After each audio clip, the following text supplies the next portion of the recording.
Five. All That's right. so exciting, Lisa. Can't see a score yet. Okay, I'm going to come back to you guys because you guys. Oh, wait. I have to find us where we are. Okay, I'm not looking at anything right now, but that's okay. Hang on, guys. If everybody's, we'll give everybody a chance to pop on while I find everyone. And okay, I found us. I can look at everyone and all your lovely faces. Okay. Oh, hello, everyone. Thank you for joining us. We have some exciting guests. They're definitely guests, but they are teachers. And that's why I so wanted to have you guys and bring you on today, because as we learn, we want to learn and understand how the world works, how our food works, how our bodies work, and how we all work together with that, and raising our vibration. I know that's one of your favorite things, as it's your company as well. So I'm going to say these names beautifully and properly. And because I've practiced it many times, I'm going to go with Kevin first. So please welcome everyone, Kevin Schoeninger. Okay, yes. Thanks, Lisa. Good to be here. And I would love to say that when I first read, Kevin, that it said, clear, quiet mind is what you're all about. I thought, oh, this is going to be fun. So everybody, Kevin is a teacher of subtle energy meditation, a Qigong, and a holy fire Reiki teacher. And if it's master, I apologize for that one. Go. Please welcome Kevin, everyone. And friend and business partner, Stephen Altair, who is an author, teacher, healer, and mystic. And hello, welcome both of you. And I'm going to let you guys take over after here, but I'm so passionate about food and the nutrients and what they provide to us as we blossom into our energetic beings that we are so meant to be. And when I was told about you and introduced to you by Ruth, she had this word that floated around you, was iridescent. And it's even better than glow. So I thought, oh, right.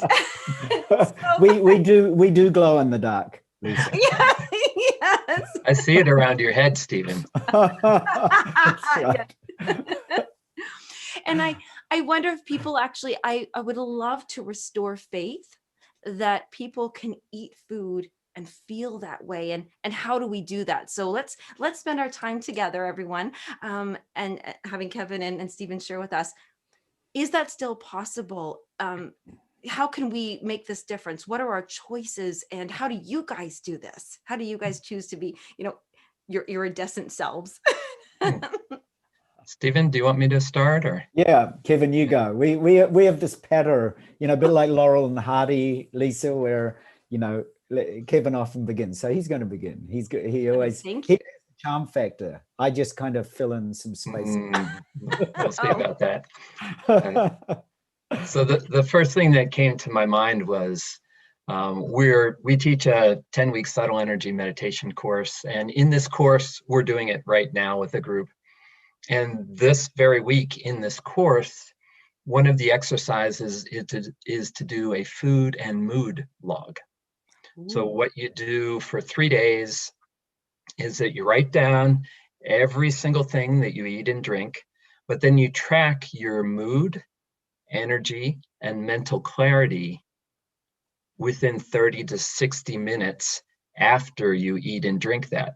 And you do now, so it's quite a process to do that for every single thing you eat and drink. But the idea is to start to notice patterns in, here's what I ate, here's how I feel, here's how my energy is, here's how my emotions are, here's how my mental clarity is. And so each of us have a different metabolism, have different foods that work for us, and different timing of eating that works for us. And so this is one way that we can begin to start to track our own patterns. There's certainly, many things we can say about what we do, but the most important thing for participants in our classes is what works for them. And so we help them to try to be mindful and intentional about every single thing that they put in their body, and then to notice, what's the effect of that? I instantly have thought about, I wonder if people are turned off of it. How do we differentiate between mood and mental clarity? Mm-hmm. I wonder if I know. Yeah. So that's one of the noticings, right? That's one of the things we are teaching people in our classes, is how to turn inwards and to start to awaken our inner senses and learn to differentiate thoughts in our minds and our mental brightness from our emotional experience, from our physical sensory experience. And so that's exactly what we're doing with the food and mood log, is to start to differentiate those different things in our own body, heart, and mind. So, Stephen, you want to add on to that? Well, tapping right, it's like a tag team, Lisa. So I come in and go tag Kevin, energy and food log. So when we think about, energy or food and mood log, we're really talking about some of the basic things that Kevin and I teach right at the heart of the subtle energy meditation courses, which is about good preparation and energy. Now, when you think about good preparation, one of the most fundamental things in terms of energy that I think we, especially around this pandemic and everything else, need is rest. When you consider the ways to raise our vibration, the rest is really an intrinsic part of us allowing the voltage to increase by making space for it, right? If we don't have space for it, if we're constantly running around, so it's really important to stop running, stop stressing, stop overburdening yourself in your day with so many tasks, so many doings, and we forget about being. So right at the heart of what we teach is this simple preparation and really starting to get to know your energy. And again, at the heart of that is rest. So this means avoid pushing, avoid trying so hard. Simply start to come into a really deep attitude of allowing, surrendering, being. When you do that, then you start to actually see what's present instead of being tied up in the past and what you haven't done, or in the future and what you've got an anxiety about doing. So, especially being able to rest and taking time out in your day, for example, to go to bed slightly earlier. When you're rested, when you get up in the morning, it feels so different than if you've stayed awake at night and thought about all the things you have to do and checked your phone for the nth time and realized that you've forgotten to send this email or that text, and you're doing this late at night. And of course, your mind's not refreshed. You go to bed, you have all sorts of wacky dreams. You wake up hardly refreshed in the morning. So resting and doing this in a way that actually supports your energy, this gives you a whole different view on life. So these basic things like resting, being open, allowing, and having a different view of life, that it's not all about trying and doing and rushing, but it's much more about being and allowing and being present. So then these basic things that we teach, going to bed earlier, waking up earlier, giving yourself sufficient time. So right at the heart of everything Kevin and I teach is a sense of allowing, giving yourself sufficient time for meditation. I've been in groups this week where people say, "Oh, I just don't have time for meditation. I've got too many things. It's too rushed, right?" So I always ask, "Oh, how much time are you talking?" "Oh, 20 minutes. I haven't got time for 20 minutes. Well, so if you're listening and you're one of these people that don't have time for meditation or don't have time to allow that space, try the very first thing you do when you get up in the morning is you just stop. And this is something Kevin and I teach on the course. You just stop. You take a conscious breath. Think about your good intentions for the day. Send out lots of blessings to all your friends. Just that. Just one conscious breath. Start the day in a different way. And then the same at the end of the day. Before you go to sleep at night, instead of going to sleep with your phone in your hand, and falling asleep in the middle of a text, do the same thing, right?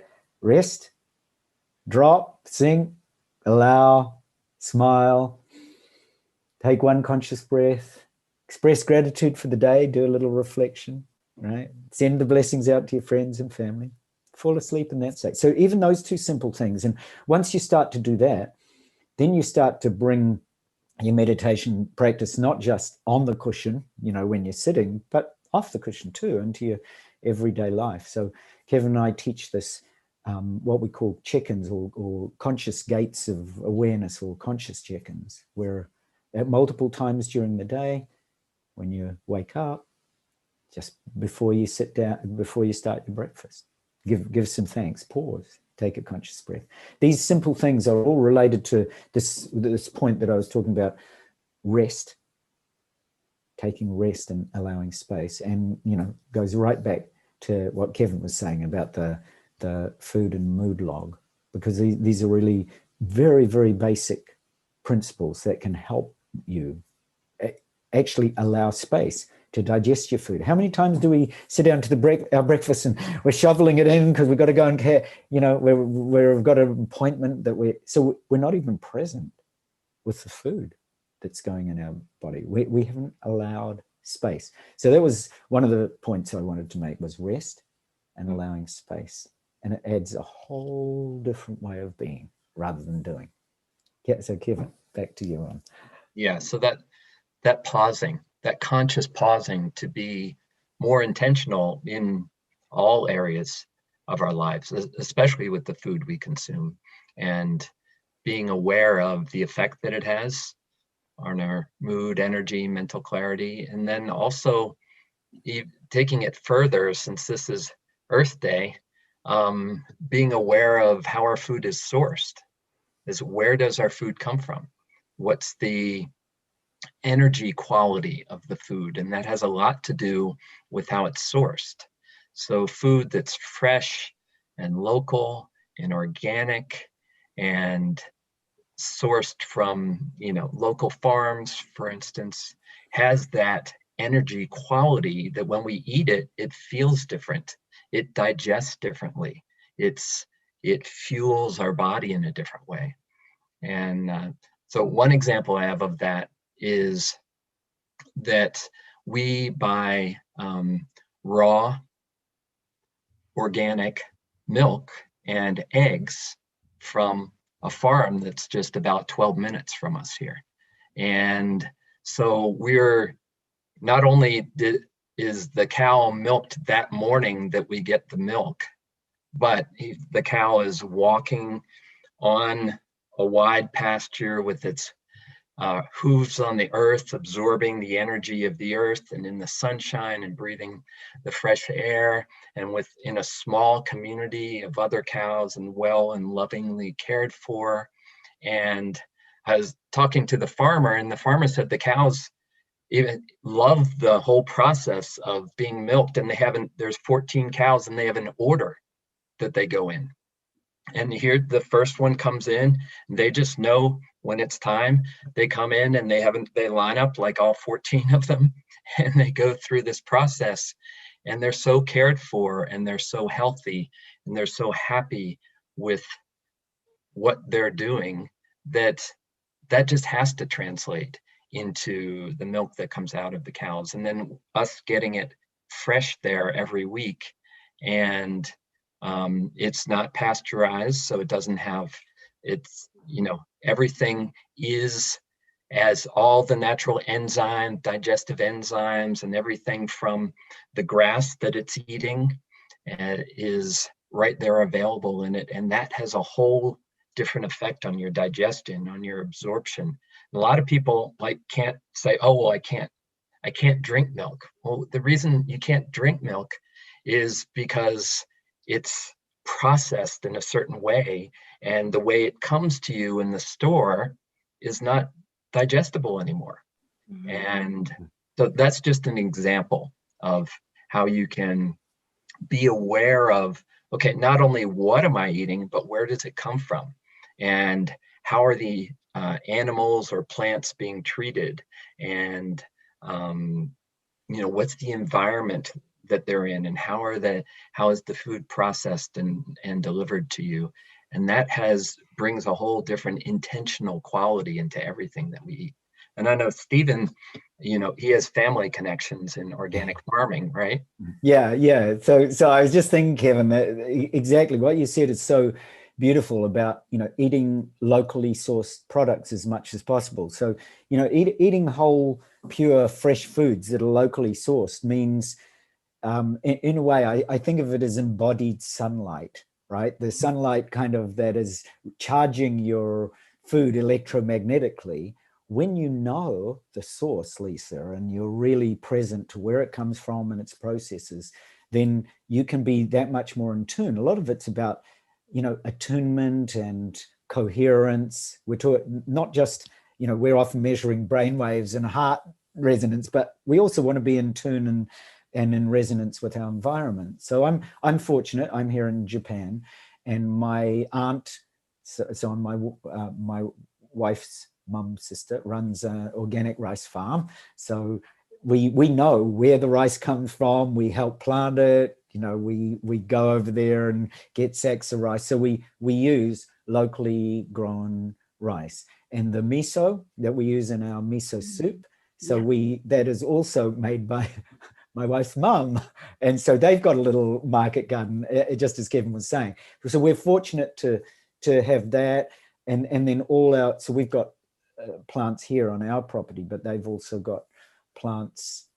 So we eat their freshly grown strawberries and their freshly grown leek and radish and greens. So a lot of we were, when the pandemic came about, but especially in 2011 when they had the big earthquake, and I was here in Japan for that, and it was a pretty frightening time. I mean, to be in a 9.0 earthquake is not something I want to relive, and immediately everybody, Japan's an island, it can be very self-sufficient, and that's what happened. Everybody turned to this level of, oh my goodness, there could be radiation. Where do we go? What's our locally sourced products? Are they safe? So there was a lot of real soul searching about, what's safe, what's pure, what's okay to eat. And we realized at that time that if we needed to be, we could be actually self-sufficient with our community. So I'm not saying, so I think this really, begs the question, do you know your community? Just like Kevin, have you made friends with your local cows or your local rice farmer or your local wheat farmer or whatever it happens to be?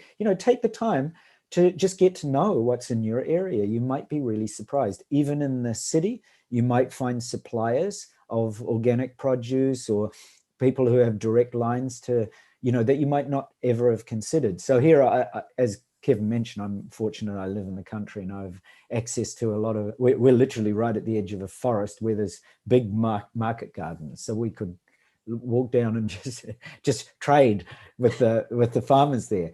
But what it did really alert me to is what Kevin's talked about, the refined nature and the processed nature of so much of what we eat. So we don't eat refined products. We mostly, or as much as we can, organic, locally grown, pure, non-processed foods. And that's really, really helped a great deal with our family. Some years ago, my wife turned me on to this, we call them old Japanese obachans. Japanese people are famous for living long, long lives. And she was this, 80-something-year-old woman. She had, lush hair, vibrant skin and all that. And she just simply said her secret was to eat what her, DNA, what the generations before her had eaten in non-processed, very vibrant, locally grown food. And that was what was best for your body. And I think, anyway, so that was a really big aha, and it changed a lot of what I thought. Oh yeah, that's right. I'm by nature, I'm a indigenous Maori Hawaiian. So I've got a lot of connections with the sea and not with wheat.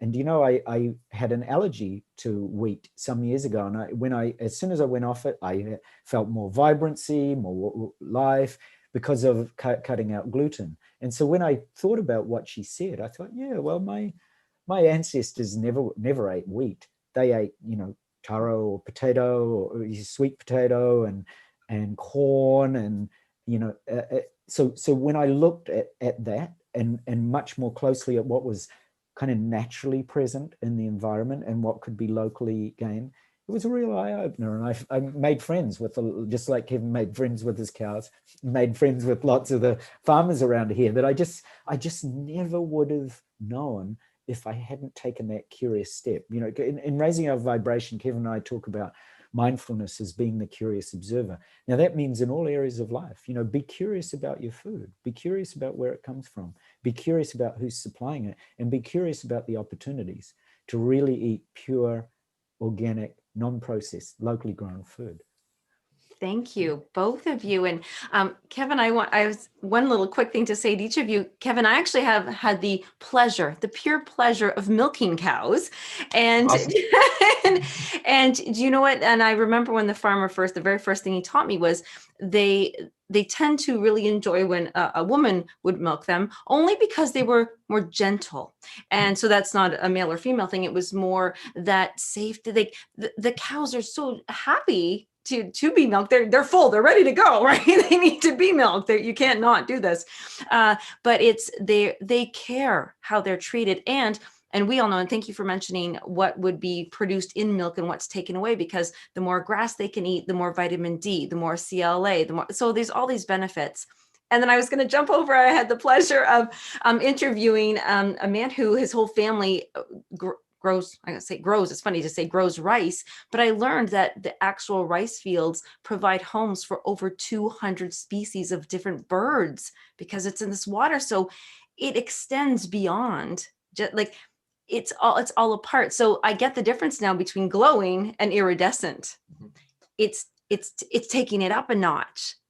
And so, Kevin, when you mentioned that, I was just, I want to circle back to that about you being so close to the farmers, being able to chat with them and let the cows lick you and make you all stinky, but appreciating how they are are you familiar, and do you have anything to say about how with animals, let's say, when they're happy, they have a different hormone, different chemistry versus when they're not so happy, and how that translates into our food for us? Yeah, and to highlight one point you made of how the wildlife interacts with the plant life. And in our farming these days, we come to this monocropping and this kind of bare earth type of farming, and that is really destroying the soil, and also it's not creating this community around the growing of food. And there's a film that I highly recommend called Kiss the Ground. Kiss the Ground. And it's all about regenerative farming. And it's an amazing story to where they describe how this family has created this farm that is, first of all different varieties of plants and vegetables and fruit trees and everything, all are placed very intentionally with each other and with livestock. And it took about 7 years for this farm to start to be self-sustaining. They started with they started actually by creating a soil that was rich in microorganisms and healthy bacteria. And then they used that, and a lot of that has to do with the livestock that's on the land, right? Right. And then what they found was there's a problem with certain predators, but then other predator, like over 7 years, all these different species of wildlife flocked to this piece of land and coexisted together and coexisted with all the plant life that was there. And they intentionally brought certain plants and certain animals in, but then nature just started providing all these different species that balanced everything out.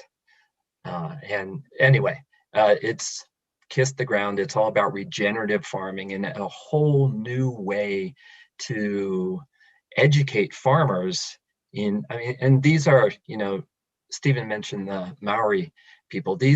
All these practices are well known and have traditions back in all the indigenous cultures. The Native American culture, the way they farmed in this way, to where they weren't trying to just grow one thing and isolate it from everything else, but they saw farming as a community of plant and animal life, all coming together in a way that everything thrived. And you can imagine the quality of that food and the energetic quality in that food, the aliveness in that food. And so highly recommend that. And also learning everything that we can about regenerative farming and how to support that. So Kiss the Ground is one of the foundations that our family contributes to, because they educate farmers about this whole process. And farmers initially think, oh, well, this is going to cost a lot of money, and it's going to, they teach farmers how their yield is going to be tenfold what it is now, and they're going to be drought resistant, and they're going to just all these, Mother Nature knows how to be Mother Nature, right? And Mother Nature knows how it works if you just allow that community to develop around the food supply. I love the word allowing. And I have to say, Kevin, thank you so much for recommending a documentary that fits in perfect alignment with dating your diet. Kiss the Ground. I was like, oh, come on. We didn't even plan that. I love and on that. Earth Day. Yes.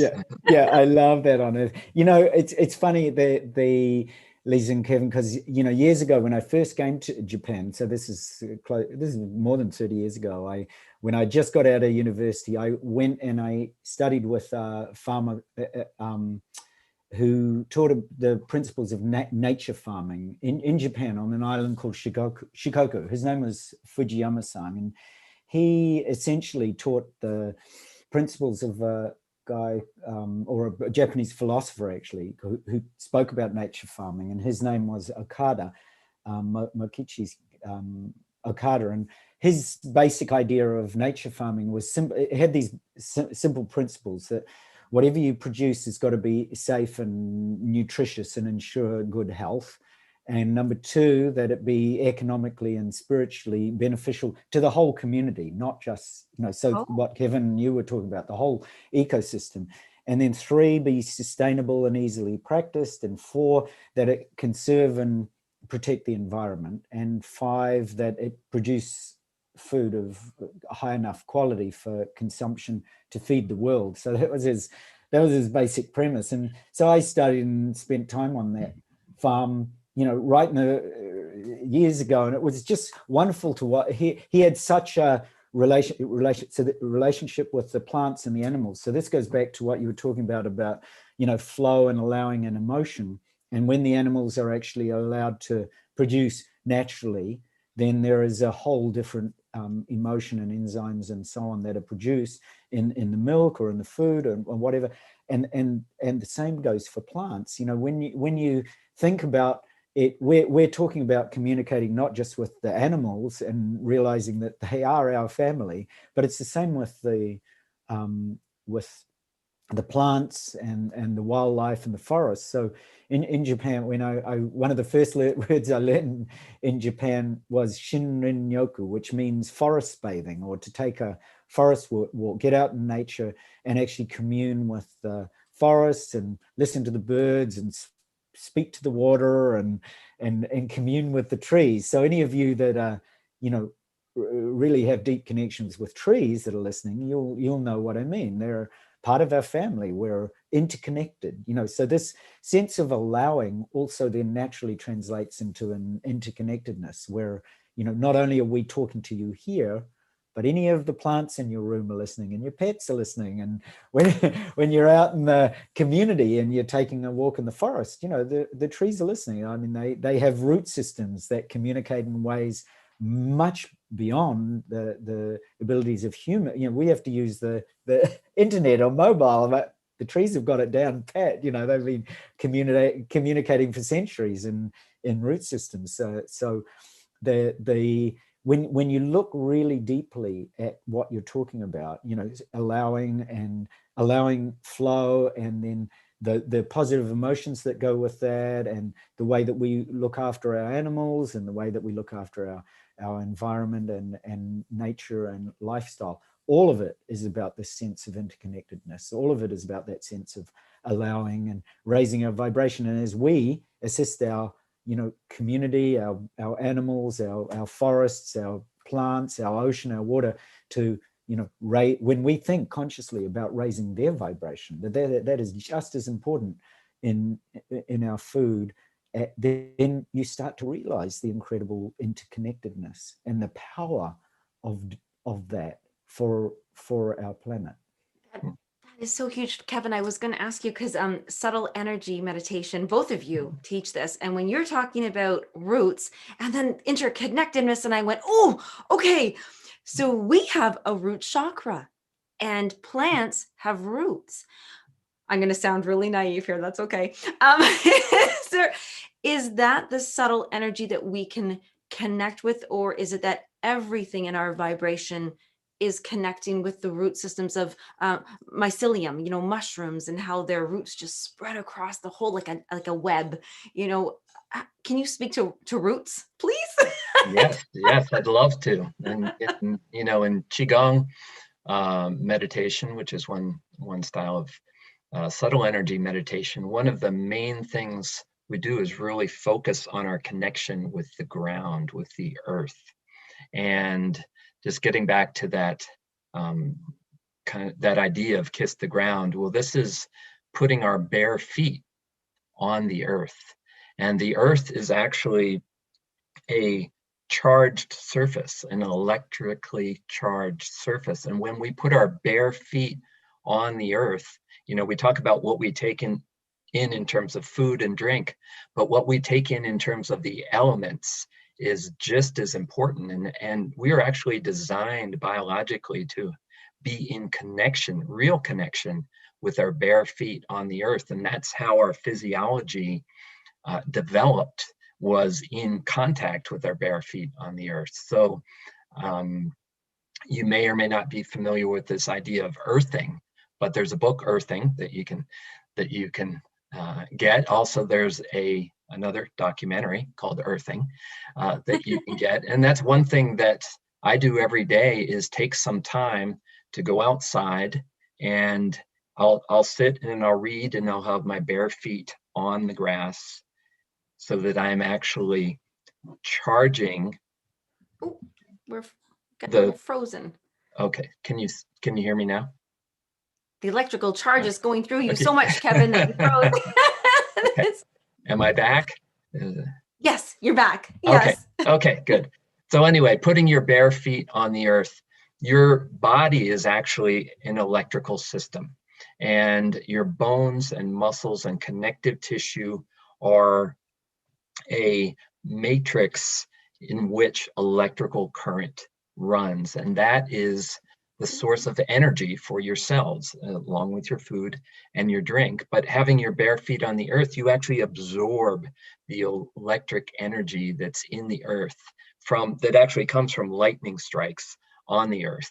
And the crust of the earth holds this energy. So having your bare feet on the grass, you know, everybody is like, oh, it feels so good when I'm out in the sun, absorbing that energy. I'm breathing the fresh air. I'm absorbing the oxygen there and the energy that's in the air. And bare feet on the ground, I'm absorbing this electric charge from the earth. And that's that elemental nutrition that charges our system and facilitates the digestion and absorption of our food and our drink as well. Yeah, I do think, you know, in terms of the root chakra, Lisa, that, you know, just as Kevin says, it's like a charging mechanism in our system. It's really incredibly important to have a healthy root chakra. And, you know, in terms of being and doing, it's like a check-in or a meter, a being versus doing meter, because a lot of our basic body functions, you know, to do with security and stability, because we've been talking about stability and the roots and our interconnectedness are right here.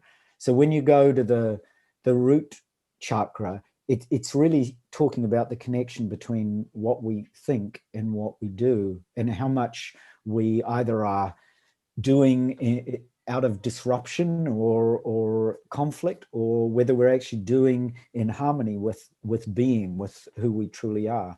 So when you look at that, you can ask simple questions like, if your life is in chaos at the moment, then perhaps you want to look at the function of the root chakra and whether you're really connected there. Because just like the root systems of the trees, the root system that we have through the root chakra is actually it's like our battery level, our strongest battery level, our strongest energy, and the way we store it is right there in the root chakra. So when we look at it, say, as like an overall battery meter, we start to consider whether the energy that we're dealing with day by day is in balance or not. So a way of looking at this really simply, if you're listening, could be to consider the left side of your root chakra as the level of frustrations around non-doing. So like the things that we want to do, or we know we're supposed to do, and we simply haven't. So Kevin and I work a lot with people and their priorities. So that frustrated non-doing allows you to consider, okay, what is actually frustrating me at the moment? What is important for me that I want to do, but I'm currently not doing? Because that energy kind of lies there and it's all stirred up and it's not doing anything. And there's a sense of frustration around it. And on the right-hand side, it speaks to being over busy. So one's to do with non-doing and the frustration around it, and the other side is to do with the overdoing. So they're all connecting right back to, this stability, this security. Have we got our house in order? Which was why I was talking about chaos in a house. Have we got our inner house in order, our inner energy house? Have we carefully looked at the ways of balancing our frustrations with not being able to do certain things versus the overdoing? So we quite often find in our life that we're overthinking and overdoing certain things. And then, so there's a lot of energy being expended on that right side. We're completely overtasked, overburdened. Our batteries simply run out. And on the other side, the things that we know we really would like to do that could actually give us a lot of benefit, such as some of the things Kevin and I have been speaking about, resting, taking time, taking conscious breath. And we're not doing that at all.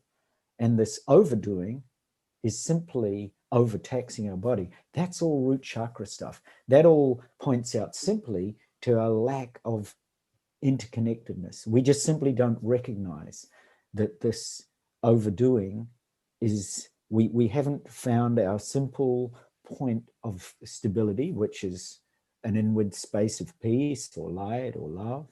And instead, we're working from this massive overtasking. You talk about the number of people that suffer from strains because of, sitting on the internet too long, playing games too long, watching television too long, you're engaging in social media too long, watching the news too much, being stressed out by all the things that they see on the external, all that object-based awareness. And so they're awareness, that they're this incredible battery source, this, as Kevin and I speak all the time about, the potential for raising our vibration simply has got stretched to the max in terms of doing and stressing, and instead of actually being and allowing, so, and non-doing. So just when you were speaking about the root chakra, that particularly came to mind. I think it's useful for people to look at that as they're listening. Consider the things that you're not doing and the frustrations around that would actually assist you to be in this space of peace. And consider the things that are overtaxing you and that are really overburdening this energy battery that's called a human body, and shows us just how simply disconnected we've become and haven't seen the interconnectedness of life itself. Oh. Yeah. That was beautiful. Stephen, just on that about the resting, is that we have been so taught, if you want to be healthy, be active, burn calories. And it's really not about burning calories. It's about digesting what we've, be thankful, have gratitude for what we're consuming, and allow it to offer to us and partner with us in the creation of what cells we're doing. And Kevin, my question to you was around Qigong. I think I'm saying that right. And the movement. So we've got rest, but then there's movement. And I always feel like it's very slow and flowing with Qigong. And is that, we're not just focused on digestion with the movement, but what is the premise there? Why is this movement happening? What's our purpose when we do Qigong? Yeah, so in Qigong and all subtle energy meditation, there's a balance. There's the idea of balance. And that's something that, is brought up by what Stephen is talking about. It's this dynamic balance. We want to, and in Qigong, we do still, standing and seated practices and moving practices. So we alternate between having a still practice and having a movement practice. And the still practice is to rest and digest and recover and become that, to find that peace within that's always there. And then the movement flows out of that stillness and out of that peace. And so the movement just is integrated and flowing and smooth because it's coming out of this foundation of stillness and peace and being, as Stephen is emphasizing, this just being and allowing time and space to just be. And that's something that we are so lacking in our culture, which is so focused on always moving, always having something to do, always being productive, never having it all done. And so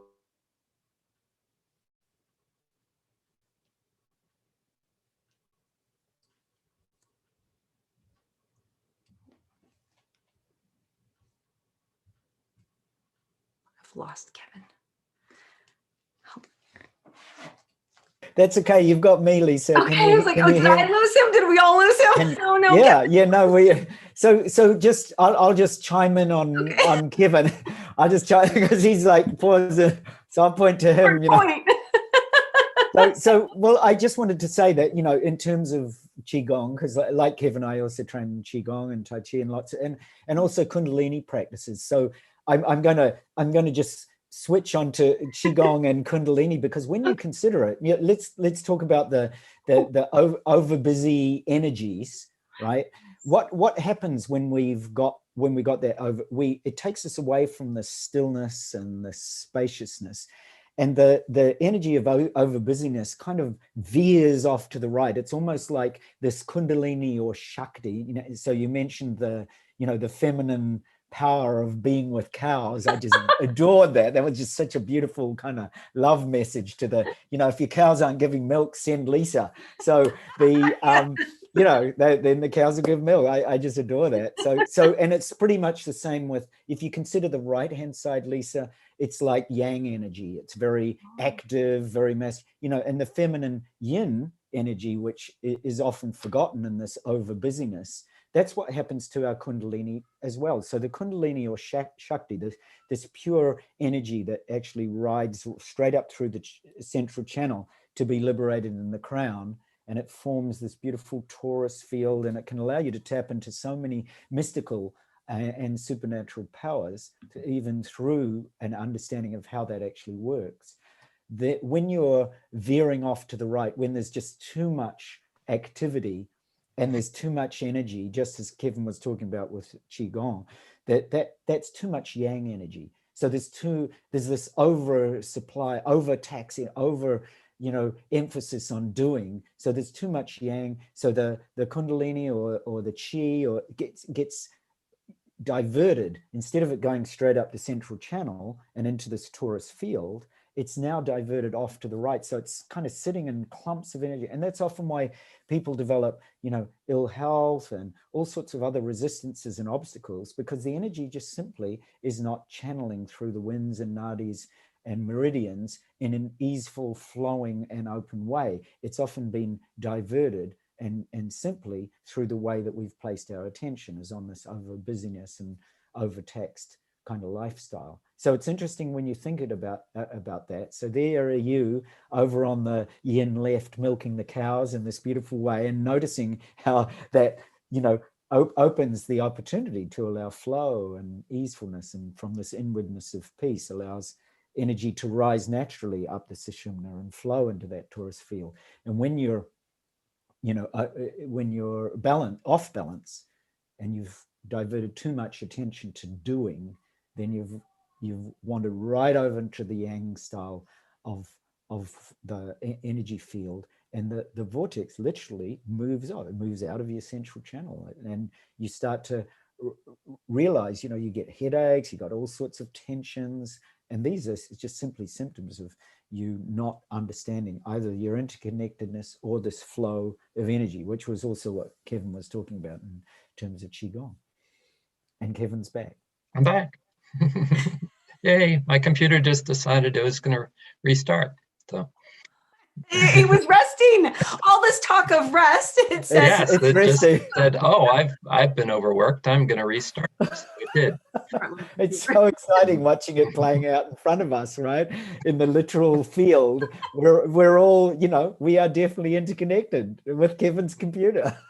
Be careful what you talk about. Your computer might be listening. Oh, yeah. Kevin, if I may ask, because I know that, see, I knew this time was going to fly by. I was like, okay, what can I squeeze in here? But I want to come back to the word subtle, and I want to match it with the iridescent, because I think of iridescent as so big and sparkly and attractive and shiny, and I think of subtle as like teeny tiny, like just almost, but not. Could you speak about how are you both teaching people to either, is it you're connecting with the subtleties? Are you learning about them? Are you feeling them? Are you creating subtleties? Yes. And how is that helping people with, I'm going to say this, but with their food choices, with their diets, with making those absolute necessary choices? Yeah. So subtle here has to do with subtle versus coarse or dense. So if you think of like this material object here is hard and dense. As we, in subtle energy meditation, we tune inside and start to feel these sensations of breathing and energy flow and circulation, and we start to tune into subtler inner senses. And that's what we mean by subtle. We start to tune into thoughts and feelings and sensations that are inside, and then we start to tune into the field around us. And normally when we think of the world as hard and material, we lose that sense. We don't think there's anything to it. We think that's just made up. It's a fantasy.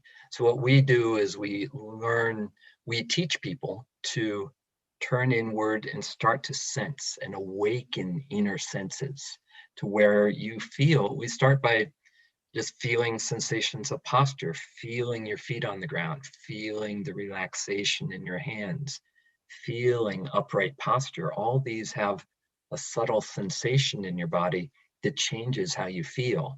And as you start to tune in to that inner world and those inner sensations, the body has an amazing intelligence and wisdom to it, as does the whole body, heart, mind system, and the whole field that we are an expression of. And so as we tune into that, we start to understand what the body needs, what we're being asked to do by life. We start to tune into the information and energy that is available within and all around us that we have just neglected because we think that the world is just this hard physical matter, and we've neglected this infinite inner world of subtle sensation that is actually, as we tune into it, very bright and tingling and effervescent and alive. And we've lost that sense of aliveness because we've cut off our inner senses. And as we awaken these inner senses, we start to be like, this is what it feels like to be alive. I'm going to choose food that's alive. I'm going to choose relationships that are alive and that make me feel that energy flowing through me. I'm going to choose relationships that where I feel that aliveness and that energy flow and that exchange. And that's something that Stephen and I have discovered together. When we met each other, we were just like, oh yeah, where have you been? It's like, that's, Yeah. that we just felt this energy and this aliveness and this common experience of energy that we shared with each other, and then that we're sharing with as many people as are interested. So. Yeah, Kevin, you've said that so beautifully. Really, this is like, as you've pointed out in your show, Lisa, it's like a date, right? It's all to do with relationship. It's like a date with awareness. The basic thing we teach in the subtle energy meditation course is that underneath all your stress and all your anxiety and all this tension, there's a level of awareness that is always calm and peaceful. So make a date with that. And when you make a date with that, you'll be making a date with Kevin and me and everybody else in our beautiful groups. They really are glorious. The people in our groups share again and again in every course what wonderful breakthroughs they make into that date, that relationship with awareness that's always present, that's calm and clear and iridescent, and sings a song to their hearts. Oh, I love that. And I know that Stephen, we have to let him go immediately because he has 1 minute to attend some groups. And I will say goodbye to Kevin, but I will do all the fancy stuff here and let them know that raisingourvibration.net is where you guys want to go, and to the private group, which I just joined today. Hopefully you'll accept me. And I'm going to take this second. If Stephen, you have to go, then we want to say thank you so much for being here with us and sharing. And Kevin, both of you are just been iridescently light and effervescent and bubbly. Well, thank you, Lisa. You truly sing the song to our soul. So that's what we made a date for, right? We're all making a date with awareness that's always calm and always present and always peaceful. And I think that's what we see in you and we see in everybody listening. We hope that you truly have touched through this with Lisa and Kevin, myself, this level of calmness, openness, iridescent peace. All right. So I'll say Thank you, Stephen. Adieu, Thank you, Lisa. adieu, and much love. Hi, Stephen. Bye-bye. Thank you so much.